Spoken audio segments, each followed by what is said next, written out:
5절까지 구약 541쪽입니다. 열왕기상 15장 1절에서 5절까지 봉독합니다. 느바의 아들 여로보암 왕 18째 해에 아비암이 유다 왕이 되고 예루살렘에서 3년 동안 다스리니라. 그의 어머니의 이름은 마아가요 아비살롬의 딸이더라. 아비암이 그의 아버지가 이미 행한 모든 죄를 행하고 그의 마음이 그의 조상 다윗의 마음과 같이 아니하여 그의 하나님 여호와 앞에서 온전하지 못하였으나 그의 하나님 여호와께서 다윗을 위하여 예루살렘에서 그에게 등불을 주시되 그의 아들을 세워 뒤를 잇게 하사 예루살렘을 견고하게 하셨으니 이는 다윗이 햇사람 우리아의 일 외에는 평생에 여호와 보시기에 정직하게 행하고 자기에게 명령하신 모든 일을 어기지 아니하였음이라. 아멘. 봉독한 말씀으로 여호와 보시기에 라고 하는 내용으로 함께 은혜를 받습니다. 하나님의 법을 어긴 아담 부부는 하나님의 두려움을 느끼고 하나님의 낯을 피해서 동산나무 사이에 숨습니다. 이처럼 범죄한 인간에게는 하나님의 낯을 피하여 숨으려는 본능을 가지고 있습니다. 그러나 죄인이 하나님의 낯을 피하여 숨을 수는 없습니다. 결코 숨길 수가 없습니다. 욥기서 34장 21절에 하나님은 사람의 길을 주목하시며 사람의 모든 걸음을 감찰하시며 악을 행한 자는 숨을 만한 흑암이나 어두운 그늘이 없느니라. 잠언 15장 3절에는 여호와의 눈은 어디서든지 악인과 선인을 감찰하신다. 에레미야 23장 24절에 보면 사람이 내게 보이지 아니하려고 누가 자기를 은밀한 곳에 숨길 수 있겠느냐. 나는 천지에 충만하니라. 하나님 앞에 숨길 수 있는 것은 하나도 없다. 그래서 인간이 결코 하나님의 낯을 피할 수 없음을 분명히 밝히고 있는데 창세기 3장 9절에 아담과 하와는 하나님의 말씀을 불순종하고 나무 사이에 숨었습니다. 그때 하나님께서는 아담아 내가 어디 있느냐.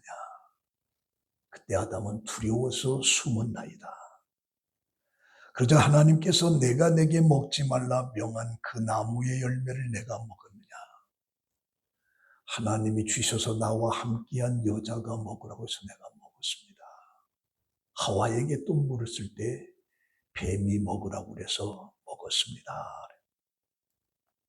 그래서 에덴 동산에서 추방을 당하는데 창세기 4장 4절에 보면 그의 아들 가인과 아벨이 있는데 아벨의 제사를 하나님께서 받으시고 가인의 제사는 받지 않습니다. 이런 사실에 가인이 몹시 기분이 상하고 안색이 변하는 거예요. 그래서 하나님께서 가인에게 내가 어찌 분하여 하면 어찌미냐. 안색이 변하는 건 왜 그러냐. 내가 선을 행하면 어찌 낯을 들지 못하겠느냐. 죄가 너를 원하나 너는 죄를 다스릴지니라. 그럼에도 불구하고 가인은 그 분을 그리고 그 마음이었던 노를 가라앉히지 못하고 그의 아우 아벨을 돌로 쳐서 죽입니다. 그러고 난 다음에 하나님께서 가인에게 내 아우 아벨이 어디 있느냐라고 하는 질문을 합니다. 그의 아버지 아담은 선악과를 따먹고 동산나무 사이에 숨었습니다만 그의 아들 가인은 그의 동생 아벨을 죽이고도 전혀 그게 없었어요. 숨지도 않았습니다. 사실 내 동생 아벨이 어디 있느냐라고 묻는 것은 하나님이 몰라서 묻는 게 아니에요. 가인은 동생 아벨을 죽일 때 아무도 모를 것으로 생각했고 완전 범죄로 생각해요. 그래서 내가 알지 못하나이다.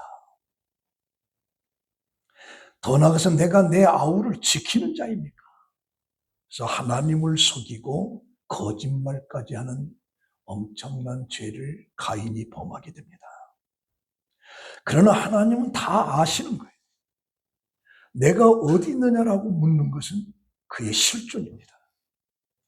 아담과 그의 아들 가인에게 지금 네가 어떤 상태에 있느냐를 묻는 거예요. 그러면서 범죄한 자기 모습을 돌아보게 하는 거죠. 그래서 하나님께서는 아담아 아담아 내가 어디 있느냐, 가인을 향해서 네 아우 아벨은 어디 있느냐라고 하는 것을 묻는 겁니다. 시편 139편 6절에 보면 주께서 나의 안고 일어섬을 아시며 멀리서도 나의 생각을 통촉하시오 나의 길과 눕는 것을 감찰하시고 나의 모든 행위를 익히 아시오니 내가 주의 신을 떠나 어디로 가며 주의 앞에서 어디로 피하리까? 내가 하늘에 올라갈지라도 거기 계시오 문부에 내 자리를 펼지라도 거기 계시나이다. 우리 인간의 모든 것을 전부 다 알고 있다라고 성경은 말하고 있습니다.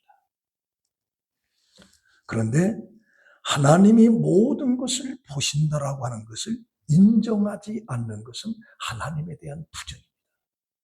무신론자적입니다. 더 나아가서는 교만이고 미련한 것이며 사탄에 속는 것입니다. 사실 하나님이 보신다라고 하는 것은 축복의 개념이 더 많습니다.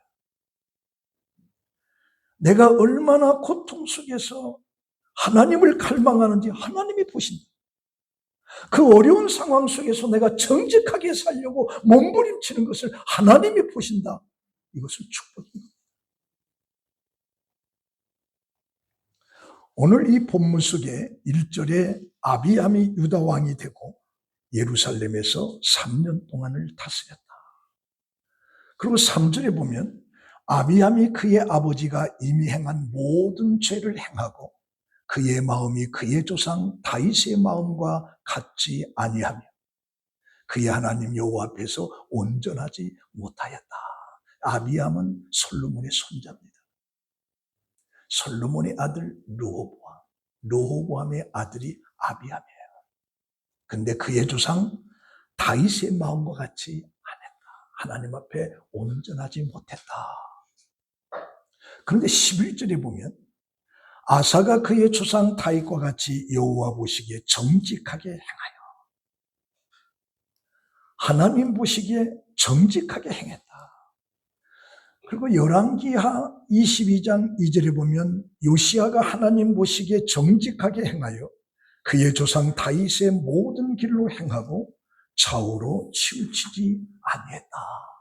그러면서 요시야와 같이 마음을 다하며 뜻을 다하며 힘을 다하여 모세의 모든 율법을 따라 여호와께로 돌이킨 왕은 요시야 전에도 없었고 후에도 그와 같은 자가 없었더라. 여호와 보시기에 다윗과 같이 그렇게 행했다. 열왕기하 18장 3절에 보면 히스기야가 그의 다윗의 모든 행위와 같이 여호와께서 보시기에 정직하게 행했다. 여호와 보시기에 정직하게 행했다라고 하는 것은 하나님이 원하시는 모습으로 살았다는 얘기입니다. 정직은 하나님의 눈에 옳은 것을 행하는 거죠. 우리가 정직하지 못하다는 것은 우리 눈에 옳은 대로 행하는 것을 정직하지 못하다고 하는 겁니다. 또한 열왕기하 21장 2절에 보면 므낫세가 여호와 보시기에 악을 행하여 여호와께서 이스라엘 자손 앞에서 쫓아내신 이방 사람의 가증한 일을 따랐다. 이 하나님 보시기에 악을 행했다라고 하는 건 자기가 원하는 모습으로 세상을 살아갔다는 겁니다. 근데 성경의 인물들을 모든 잣대가 다윗의 기준에 맞춰서 평가하고 있습니다. 그러면 다윗은 어떤 사람이냐? 이새의 일곱째 아들로 사무엘 선지자에 의해서 기름 부음을 받은 이스라엘의 왕입니다. 다윗 때의 영토를 확장하고 나라를 견고하게 세운 왕입니다. 더 나아가서 신약 속의 사도행전 13장 22절에 보면 다윗을 왕으로 세우시고 증언하여 이르되 내가 이새의 아들 다윗을 만나니 내 마음에 맞는 사람이라. 다윗을 하나님은 내 마음에 맞다 그래서. 그래서 내 뜻을 다 이루리라 하시다. 하나님이 약속하신 대로 이 사람의 후손에서 이스라엘을 구원할 구주 예수 그리스도가 나셨다라고 말하고 있습니다. 그런데 중요한 것은 우리 4절을 보면 그의 하나님 여호와께서 다윗을 위하여 예루살렘에서 그에게 등불을 주시되 그의 아들을 세워 뒤를 잇게 하사 예루살렘을 견고하게 하셨다.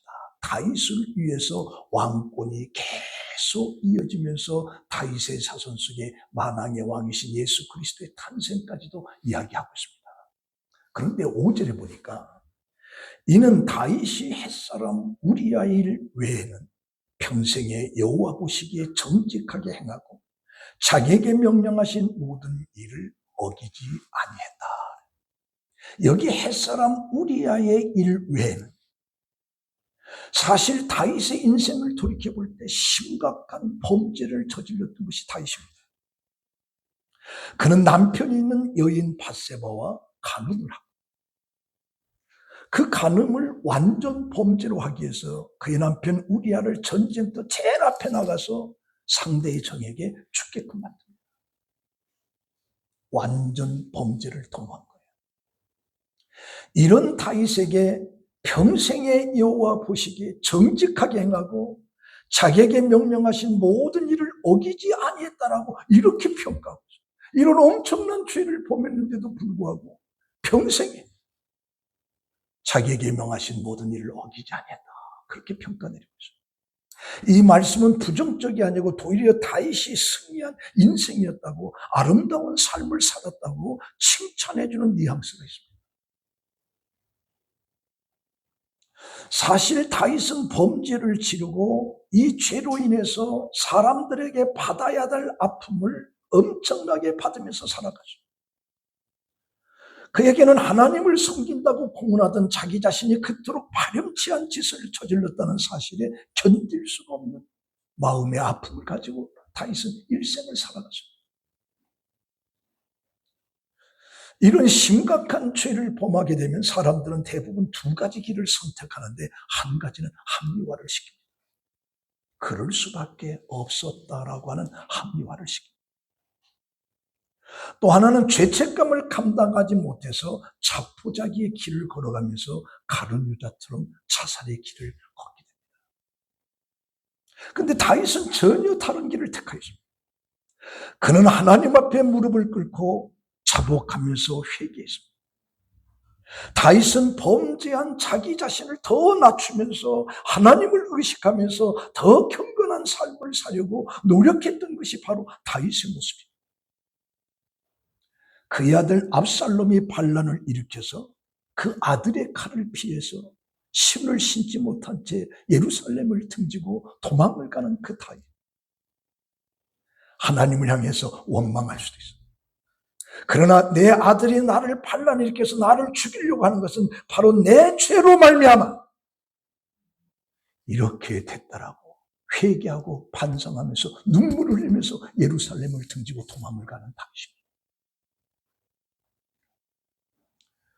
그 피난길에 사울의 집 족속 가운데 시므이가 나타나서 악한 말로 다윗을 저주하고 온갖 모욕을 다하고 그때 다윗을 따라가던 장군이 저놈을 죽이니까 내버려둬라. 저를 통해서 하나님이 지금 나에게 말씀하시는 거다. 내버려둬라. 내 죄를 하나님이 지적하고 있는 것이다. 그래서 하나님이 저를 통해서 나를 책망하는 것으로 그렇게 받아들였습니다. 그래서 진실한 회개가 위대한 다윗을 만들어낸 겁니다. 그래서 시편 51편 7절에 보면 하나님이 구하시는 제사는 상한 심령이라. 하나님이여 상하고 통회하는 마음을 주께서 멸시치 아니했다라고 말합니다. 이 열왕기 저자가 열왕기에 나타난 모든 왕들의 평가에 있어서 중요하게 생각하는 것은 그들의 출신 배경이 아닙니다. 인간의 업적이 아닙니다. 과연 그들이 하나님과 올바른 관계를 유지하고 있느냐. 사실 다윗은 우리와 별다를 바 없는 평범한 사람. 그가 특별한 것이 있다면 평범한 속에서도 매사에 하나님 보시기에 정직하고 진실하게 살려고 무단히 노력한 것뿐입니다. 하나님이 요구하는 것은 결코 어려운 것이 아닙니다. 특별한 것이 아닙니다. 하나님의 뜻에 순종하면서 사는 것입니다. 하나님이 보시는 데는 외모를 보는 것이 아니고 내면을 보십니다. 중심을 보십니다. 그렇다면 하나님이 지금 우리를 향해서 무엇을 보기를 원하실까? 우리는 삶을 통해서 하나님 앞에 무엇을 보여줄 수 있는 것이 있을까? 이런 측면에서 세 가지를 말씀드리고 싶은데, 첫 번째는 감사하는 삶입니다. 저는 우리 성도들에게 감사하라고 하는 말을 숱하게 이야기하는데 해도 질리지 않는 것이 감사의 삶입니다. 그래서 발레리 앤더슨이라고 하는 사람은 감사는 결코 졸업이 없는 과정이다. 감사는 졸업이 없어요. 내 일생을 살아가면서 감사하는 거예요. 어떤 나병 환자가 있었는데 그는 병이 점점 심해져서 코와 손가락이 하나씩 썩어져 떨어져 나갑니다. 그러나 그는 실망하거나 비판하지 않고 오히려 감사하면서 이렇게 신앙을 고백합니다. 하나님, 내가 나병으로 썩어져 죽는다 할지라도 죽는 순간까지 나의 성대만은, 나의 목소리만은 상하지 않게 해주옵소서. 그러면 이 성대를 가지고 내 생명이 다하는 순간까지 하나님을 찬양하리라. 그 나병 환자는 기도대로 성한 성대를 가지고 하나님을 감사하며 찬송하면서 인생을 마무리했습니다. 그래서 보네퍼라고 하는 신학자는 비기독교인인가 기독교인의 구별은 뭐냐? 그 사람이 감사하고 즐거운 마음으로 살아가느냐 그렇지 않느냐로 할 수 있다. 어떤 환경 속에서 내가 감사함으로 살아간다라고 하는 그리스도인이라고 하는 걸 증명하는 것이고, 내 삶 속에 실망과 절망과 원망으로 산 비기독교인이라고 하는 측면을 보네퍼가 얘기합니다. 미국 LA의 크라크라고 하는 한 미국 부인이 간증한 내용이 있는데, 그 부인은 농장에서 어린 시절을 보냈어요. 가을철 추수 때가 되어 감자를 거두어 드려야 되는데 그녀의 아버지가 너무 바빠서 일할 틈이 없어서 그 딸에게 이걸 감자를 거두어 드리라. 그러면 내가 너에게 품삯을 주겠다. 그래서 그 딸은 땀을 흘리면서 애써 감자를 거두어 드렸습니다. 그러는 동안 만족감과 감자에 대한 고마움을 느끼게 됐습니다. 그런데 순간에 불평이 들어왔어요. 왜 그러냐? 아버지께서 자기 집에 찾아오는 손님들에게 이 딸이 애써서 거두었던 감자를 한 봉지씩 다 선물로 주는 거예요. 자기가 수고해서 이렇게까지 했는데 그 감자를 주는 아버지가 서운하다. 그래서 불평을 털어놓았어요. 그러자 아버지는 빙그리 웃으면서, 애야, 감자라고 하는 것은 나누어 주어야만 우리에게 남는 법이란다. 나누어 주지 않으면 남는 감자는 다 썩는다. 그러나 클라크는 그 말을 이해하지 못했습니다. 그런데 그의 봄까지 감자가 썩지 않고 남아있던 집은 클라크 집밖에 없었어요. 이웃집들은 감자를 나누어 주지 않고 그대로 쌓아두었기 때문에 감자들이 다 썩었어요. 그러나 클라크의 집은 남을 나누어 주어 서로 정답게 나누어 먹고 자기네 집도 감자가 썩지 않아서 봄까지 감자가 남아 있었다라고 하는 간증 얘기. 사람들은 무엇인지 움켜쥐려고 합니다. 그러나 하나님의 법칙은 그렇지가 않습니다. 하나님 우리가 나눠줄 때 더 좋은 것을 주신 것이 하나님이십니다. 1942년 10월달 더글러스 메가더 장군에게 메시지의 사명을 전하기 위해서 출발한 에데 니켄페커라고 하는 부하가 있었는데, 그는 남태평양에서 비행기를 B-17을 타고 가다가 추락했습니다. 근데 갑자기 연료가 떨어져서 비행기가 바다에 곤두박질했는데 그는 구명조끼를 입고 탈출했지만 악천후와 물, 상어, 햇빛 등과 싸워야 됐습니다. 8일이 지났을 때 휴대용 식량마저 다 떨어졌어요. 이제 어쩔 도리가 없다. 그런데 조그마한 무인도를 발견한 거죠. 그래서 그 무인도에서 오후에 혼자 하나님의 말씀을 생각하면서 기도하다가 휴식을 취하고 그리고 졸고 있다가 자기 머리에 뭐가 날라와서 하는 거예요. 그게 갈매기였어요. 갈매기를 딱 이건 하나님 나도 먹으란 말인가 보다 그래요. 그래서 그는 그 갈매기를 잡아서 그 고기를 먹고 내장을 낚시 미끼로 잡아서 물고기를 잡는 데 사용해서 자기가 구조될 때까지 그 무인도에서 살았던 겁니다. 갈매기가 어떻게 육지에서 수백 킬로나 떨어진 이곳에 왔을까? 그건 하나님만이 하신다. 구조된 이후에 그는 매주 금요일 저녁만 되면 이 늙은 신사는 양동이에 새우를 가득 싣고 그 자신의 가슴에는 감사하는 마음으로 가득 채우고 자신을 구해준 그 갈매기에 새우를 다 먹이로 줍니다. 그래서 그는 금요일날마다 방파제로 해요. 갈매기 때문에 내가 살았다고 하는 금요일에 감사해서 그 새우를 한동에서 가져가서 갈매기 먹이로 주는 거죠. 어쩌면 오늘 우리들도 죽을 수밖에 없는 나 같은 것을 예수 그리스도의 십자가의 희생을 통해서 나에게 구원을 줬다면 그 구원을 알고 있다면 우리는 매사에 하나님을 향해서 어떻게 감사의 예배를 감사의 삶을 살아야 될까 이게 당연한 것입니다. 이걸 하나님이 보신 거죠. 내가 어떤 처지에 있어서 감사하는 모습을 하나님은 쳐다보고 있어요. 두 번째는 좌우로 치우치지 않는 삶입니다. 여호수아 1장 7절에 보면 오직 강하고 극히 탐대하여 나의 종 모세가 내게 명령한 그 율법을 다 지켜 행하고 우로나 좌우로나 치우치지 말라. 그리하면 어디로 가든지 형통하리라. 하나님은 여호수아에게 우로나 좌우로나 치우치지 말라고 명령하고 있습니다. 우로나 좌우로나 치우치지 말라고 하는 것은 구별된 삶을 살아라. 세상을 의지하지 말라는 거죠. 세상을 사랑하지 말라는 거예요. 세상에 너무 집착하게 살지 말라는 거예요. 좌우나 우로나 치우치지 말라는 거죠. 우리는 포기하지 말아야 할 때 포기하는 것은 무능한 선택이다. 그러나 반대로 포기해야 될 것을 포기하지 않는 것은 세상에서 가장 어리석은 것이다. 충실한 인생, 후회 없는 인생을 살고 싶다면 적절한 때에 포기할 줄 아는 지혜가 필요한 거죠. 좌로나 우로나 치우치지 않는 오직 하나님을 바라보면서 살아가야 될 세상에 너무 집착해요. 포기해야 되는데 포기하지 않고 그 욕망에 사로잡혀서 집착하며 살다가 결국에 우리 삶이 망할 때가 있다.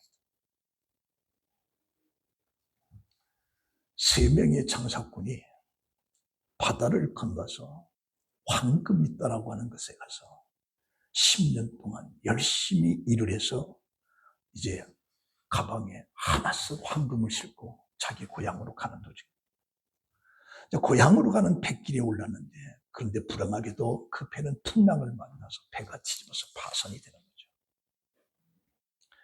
그때 첫 번째 장사꾼은 황금이 든 가방을 꼭 붙든 채 끝까지 놓지 않고 내가 10년 동안 그러다가 그 바닷속에 침몰해서 죽고 맙니다. 두 번째 장사꾼은 일부만이라도 자기 옷을 내주고 근데 그 무게에 감당 못해서 널판치를 놓치고 물속에 빠지고 맙니다. 근데 세 번째 장사꾼은 모든 걸 다 버리며 미련 없이 버렸어요. 그 풍랑이 잠잠해진 후에 유일한 생존자가 돼서 세 번째 장사꾼은 배가 좌초된 그곳에 가서 죽은 두 사람의 금까지 다 자기 것으로 만들었다. 포기할 수 있는. 포기할 수 있는. 우리는 좌로나 우로나 치우치자. 근데 우리는 세상이 너무 좋아서 세상에 너무 집착하다 보니까 하나님을 바라봐야 될 우리가 이쪽 저쪽 쳐다보다가 결국에 포기하지 못하는 어리석음에 빠질 때가 있다. 눈앞에 작은 이익 때문에 생명을 위태롭게 하지 말라. 상황에 따라서는 포기하고 놓아버리는 편이 오히려 더 많은 것을 얻는 유일한 방법이다라고 하는 예를 여기서 들어줍니다. 그래서 괴테는 이렇게 말합니다. 생명의 비밀을 생존을 위해서 생존을 포기하는 거다.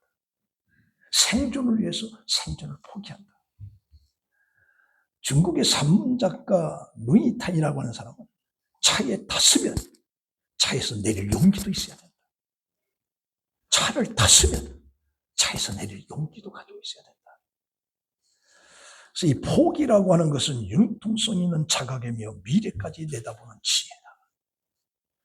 그래서 한 번뿐인 인생을 온갖 것을 움켜쥐려고 피곤하게 산다면 너무 억울하지 않겠는가? 불필요한 욕심과 목표를 포기하고 어깨를 짓누르는 집을 내렸죠. 그로 인생의 흐름을 수령하면서 삽니다. 적게 버리면 적게 얻고 많이 버리면 많이, 하나도 안 버리면 다 잊어버려요. 우리는 포기해야 돼요. 그래서 인생의 놀라운 일은 생각을 조금만 이렇게 바꿔도 인생이 크게 달라진다는 거죠. 인생을 바꾸는 것은 어려운 일이 아니라 간단한 사고방식의 전환. 우리 생각만 이렇게 바꾸면 되는 거예요. 인생의 성공을 남들과 비교하면서 평가에 의존하는 것. 이거 상당히 우리 삶에 중요한 건데, 몇 년 전에 서울 서초동에 11억 원대 아파트를 가진 실직한 가장이 부인과 두 딸을 살해한 사건이 있었어요. 그에게 집과 예금을 합치면 10억이 넘는 가량 정도의 순자산이 있는데 어느 순간부터 그게 꼬이면서 나는 남들처럼 살 수 없다는 좌절감, 분노, 자존심 이런 것을 괴로워하다가 결국에 자인 두 딸을 다 죽여버려요. 이것은 많은 사람의 이 성공의 기준을 다른 사람의 눈에서 찾는 거예요. 비교해서 찾는 거예요. 10억이면 저쪽 가면 몇 년, 20년을 더 살아서 20년. 근데 10억의 자산을 가지고 있으면서 남들과 비교하면서 우리는 살 수 없다. 자살을 합니다.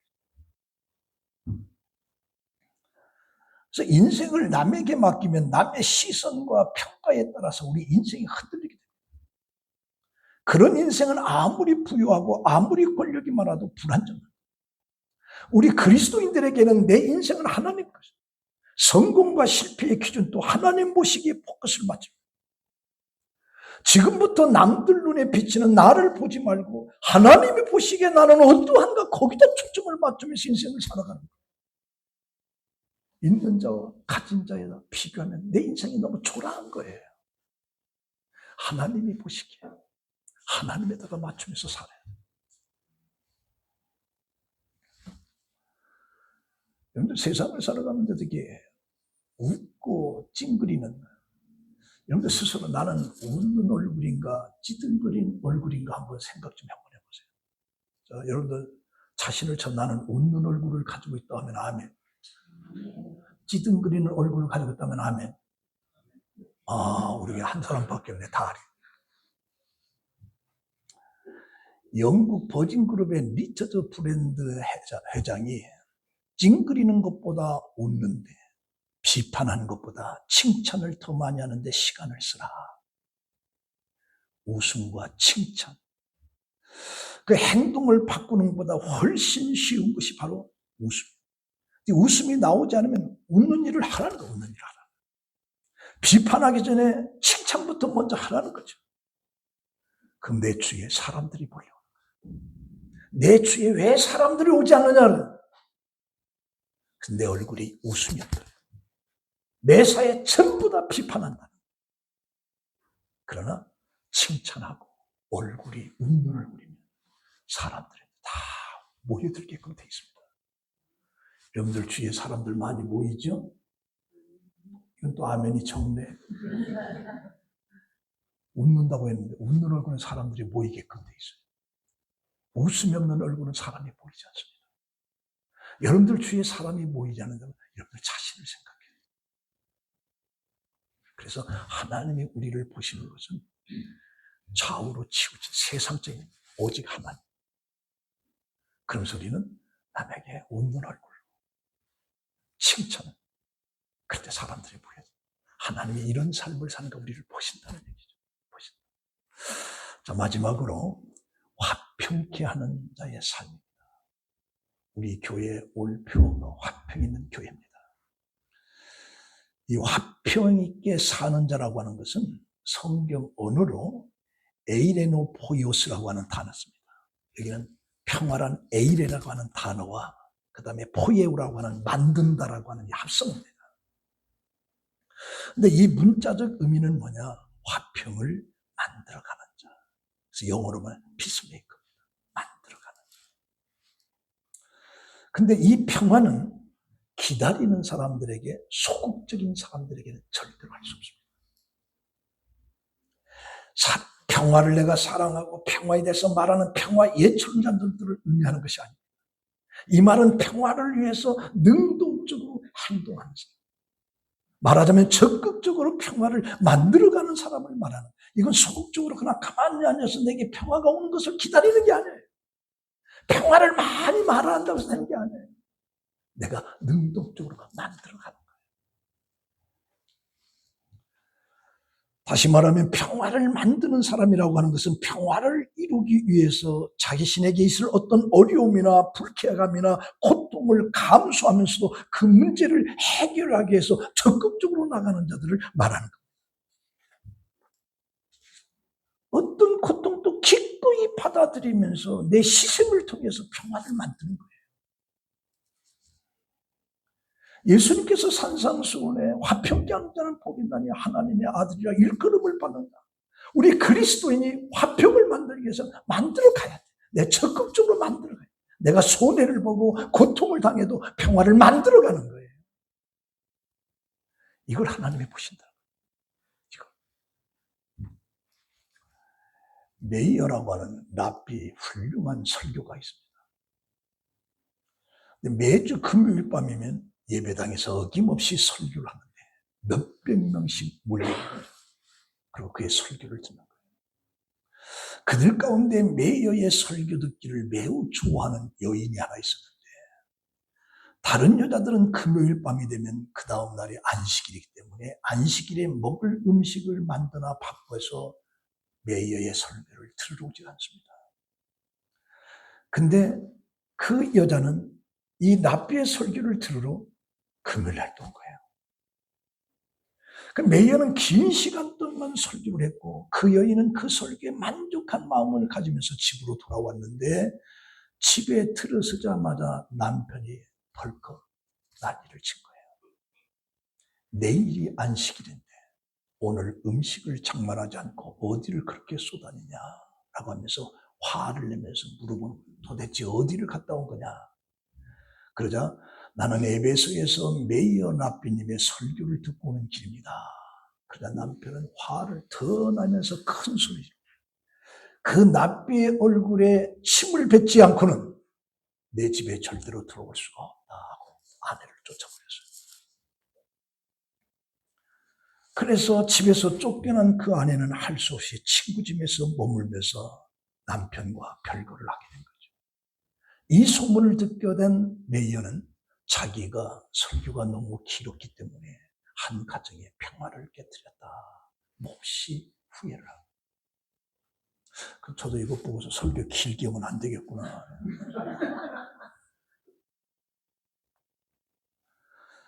그래서 한 가정의 평화를 깨뜨렸다는 걸 몹시 후회하면서 그 여인을 불렀어요. 내 눈이 아프니까 남의 이 침으로 내 눈을 바르면 병이 낫는다고 하니 당신이 내 눈에다 침을 좀 뱉어달라. 그랬더니 그 여인이 어떻게 그럴 수가 있습니까? 아니, 그래야만이 내가 낫는다고 하니까 간청을 하는 거예요. 그래서 그 여인은 랍비 눈에다 침을 뱉었어요. 그것을 본 제자들이 랍비에게 선생님께서 덕망이 높으신데 어째서 여자가 얼굴에 침이 뱉도록 허락하셨습니까? 라고 질문하니까 그 랍비가 뭐라고 하느냐? 가정의 평화를 찾기 위해서는 그것보다 더한 일도 할 수 있다. 이게 평화를 만드는 거예요. 더 큰 일도 할 수 있다. 여인의 눈에 침은 아무것도 아니다. 그래서 평화를 만든다는 건 그런 겁니다. 가만히 앉아서 평화 100번 노래 불러도 안 돼요. 평화는 적극적인 능동적인 행동인 거예요.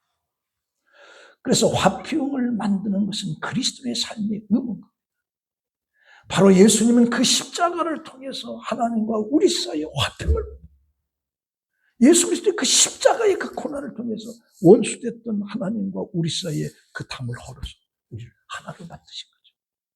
그래서 로마서 5장 10절에 우리가 원수되었을 때 그 아들의 죽으심으로 말미암아 하나님과 화목하게 되었은지 화목하게 된 자로서는 더욱 그의 살아나심으로 말미암아 구원을 받은 것이라.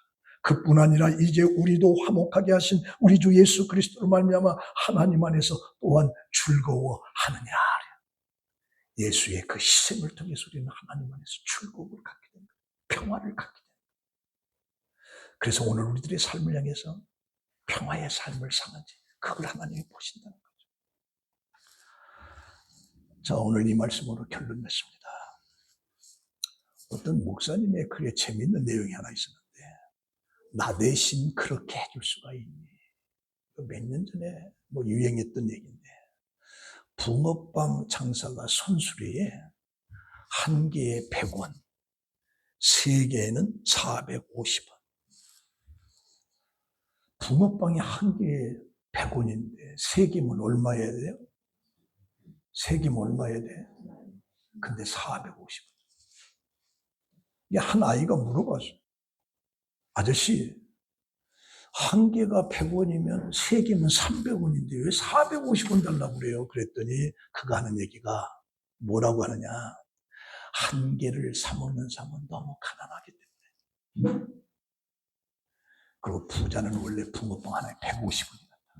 근데 한 개를 사먹는 사람은 너무 가난하기 때문에 100원이라고 쓴 거야. 세 개 사먹는 사람은 450원. 자, 그러면서 뭐라? 이것이 예수님이다. 이렇게 사는 것이 예수님이다.